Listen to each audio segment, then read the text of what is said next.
Agakagwawo America etaddeko omukono ekisayininze Ndagano Museveni ne gavumenti ye n'akabenja ke bonna nga badde bafutubadde ku Uganda emyaka almost 40 eyagala bave ku ntebe nga nena bugisimufungize nga sunnaduka mu 2026 era kasita besiggiza naduka 2026 ebigambo bigenda kuba biralamu era nga basindise ambassador wa America nasingana Museveni n'abimugamba nti abasajja bagambye olina okuwummula omwaka guno era ne ambassador wa Bungereza naye yennyini nasingana Ndagano Museveni namutegeeza nti abasajja basazeewo olina okuwummula bweyagala batayagala baagala omwana omuto omudiribada Kyagulanyi Ssentamu Robert Bobi Wine yabakwata entebe ntiyakogezaako ne wesigiriza ogenda kuziwulira bwe zikunyokera ku mugongo kale katubifune Ozi mwangamba foreign policy tetujeetaaga okujjako Museveni forgive them father they don't know who them deal with nabagamba just ebeera time ebeera ki ebeera time so ekiri mu Uganda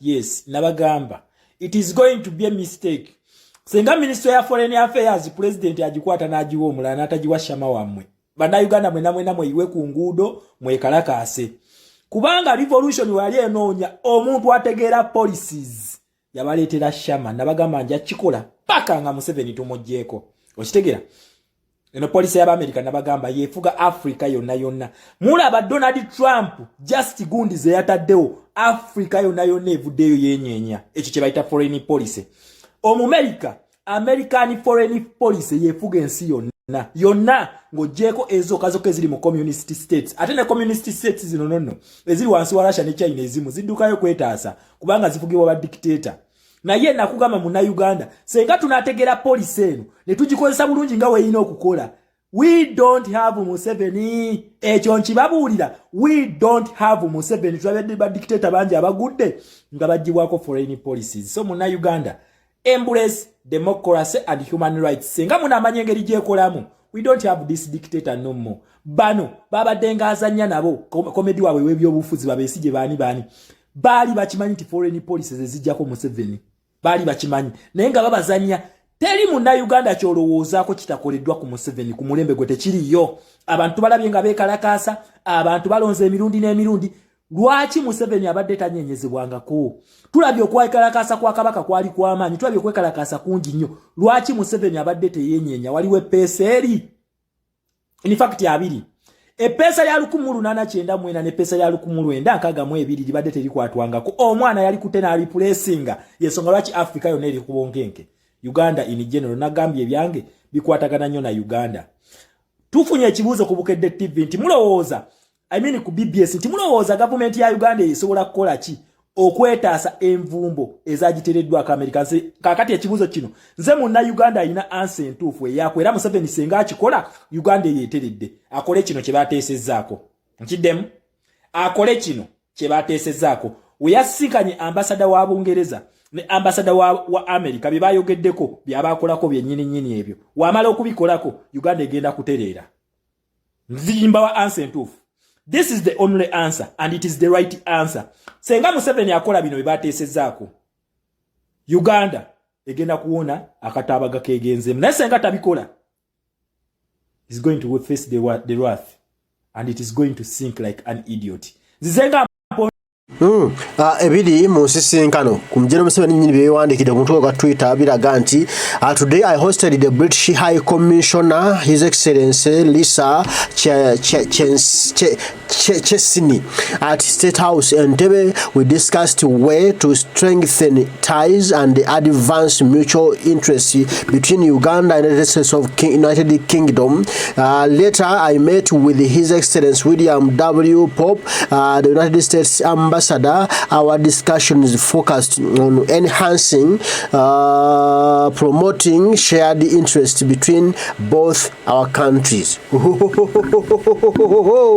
Kasitowulira nga mundaga musingano mubadde mwebyo omanya beetaaga demokrasiya enkulembere ya demokrasiya awo nno ekigambo kyongedde ogazwa banange musembere ekigambo kinaatera okujja ubulire embaga oninga abantu bano kubanga nabagamba I don't gambo manyi policies zino wezikola era manyi consequences zaazo nebaza Katonda ekimu nti atuwadde obulwamu nange nga wendi nga nzaba provinga videos zonna zetuze tusoma kino ekintu bakiyita American foreign policy ekola etya ye kyankalanyiza Africa yona Donald Trump je yakutteko okitegera ne kyankalanya Africa yona eyo bagita American foreign policy obato jimanyi teri atagenda kuloza ku kino olutalo balita de-dollarization.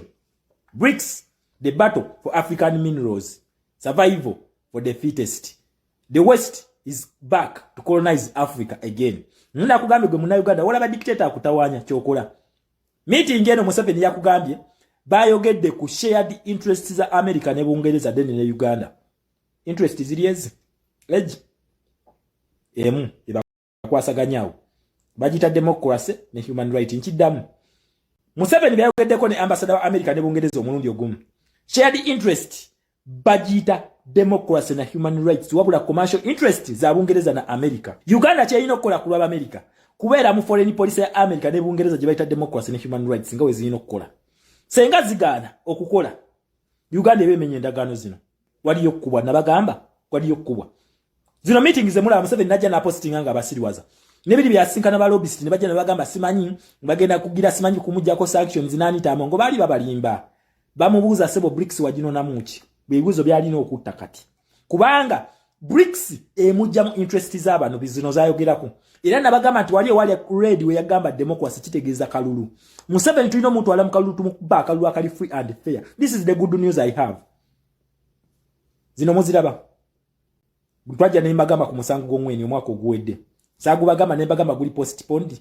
Kakati date bagituwadde. ICC egenda kuddamu okutula ngenda kuzo omwezi mwenda omwezi gwa September omwaka gwa 2025 tuba tubuzayo omwezi gumo genda mu kalulu omusango guno bagukomezzaawo. Why am I smiling? Why are you smiling? Why are you smiling, you people? Why are you smiling? Omusango guno, the idiot reported himself to police. The fool reported himself to police. Museveni yekwata ne Europa mu koti. Kakati agenda kunyonyola where is Kony.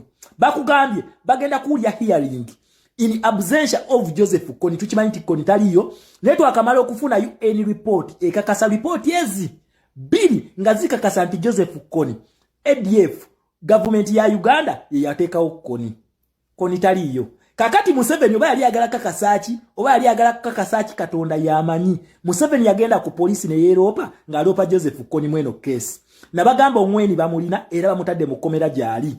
Omweni ono yalwayo Museveni tufuna report nabagamba wetumala okuwozesa omweni first gundi yasooka bagamba ati nno baddeyo bakole investigation, fresh investigation. Ekyazisaamu ne investigation zaawa eze Congo ne baziddamu bupya under ICC. This is the Rome statute I'm talking about. We muli bino okitegera ewezija wano manya tukutte ku Rome statute wompulya nga njogera ku ICC manya Rome statute gye mba nkutteko okitegera. Museveni yeropa ku police n'abagamba waliyo Joseph Kony ne ate saawa eno tulina UN report etugamba ADF yatandikibwa government ya Museveni. Twin bombs ezakuba emirundi ebiri nga zikuba abantu bamwe yali Museveni justifying anti Kony yali ADF.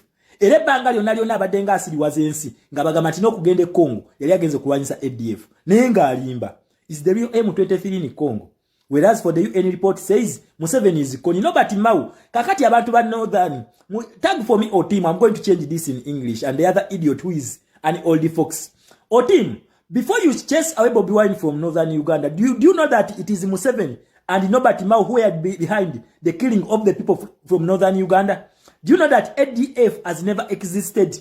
It is the government of Uganda, according to the UN report, that started up this Allied Democratic Force group in order to win the US favor, to act as the best puppet among the US puppets that they have ever had. So last time I saw you yapping and shouting that it is our president who is a problem to the youth. My brother, style up. Museveni, through Mao, killed your own brother in disguise of Joseph Kony, because Joseph Kony has never existed. Never. It was Museveni who started ADF, the Allied Democratic Forces. Now, Mr. Otim and other idiots, I want you to follow up the ICC hearing that is going to kick start on the 9th of September. The year is 2025. The hearing of Kony versus Uganda, the government of Uganda, because it is Museveni who was alleging that there has ever existed Joseph Kony. Yet in actual sense, we have the UN report which says Kony never existed. So, to my fellow people of Gulu or northern Uganda that lost loved one, the actual sense and according to the report that we have from the UN or the United Nations. This was a certified report from the professionals. They are saying ADF in actual sense has never existed. But it was Mao and Museveni's plot to lie to you that Kony ever existed in northern Uganda.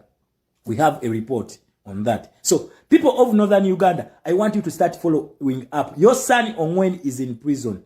And Ongwen being arrested, the UN or the United Nations started refreshing the investigations in Kony's crimes against humanity. That were alleged or reported by Dictator Yoweri Kaguta Museveni, who started up the Allied Democratic Forces, is the one who terrorized your people, who killed your people. And your son, Nobati Mao, all along has been lying to you because Joseph Kony, in actual sense, has never existed. And it is Museveni, the same person, who is terrorizing the region of Congo alongside his brother, Paul Kagame of Rwanda. They are the people who are terrorizing Africa, Uganda, and the whole region. So the people of northern Uganda should not be lied to you. Whoever is lying to you that President Bobi Wine is the problem, let them come out and explain to you the UN report that alleges it. In fact, it is not an allegation, but these are real facts that were investigated and a report was made. Museveni is the real ADF. ADF in actual sense has never existed. Respect my people, them. People power, our power, for God and my country. See you in the new Uganda.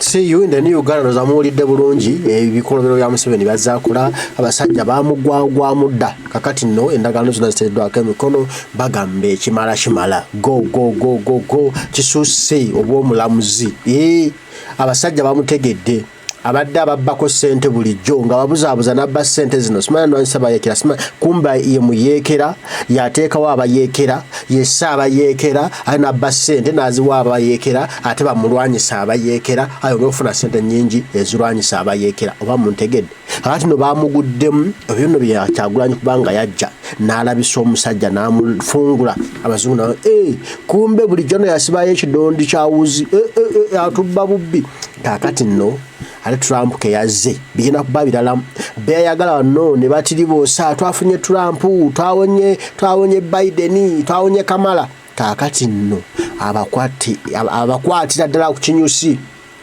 Trump ali kukimumuddeyo mu nsi zammwe nezina okutereezebwa twazimesinga up with katuna okujja kuba dictator abongera okuleetawo obujiji mu bantu ne baduka mu nsi ze bajje ne waffe katujo ba dictator bannakyemalira enseza abantu bazeyagalemu basigale waliwo kujja waffe gwe mulamwa gwa Trump kati no Ndagano Museveni wano ubanga tugoberera dembe ly'abuntu human rights ngo ozirinnyirira guno omwaka bagamba talina kusigalawo ayina kuyitawo teeka mabusu onompulirire mbaga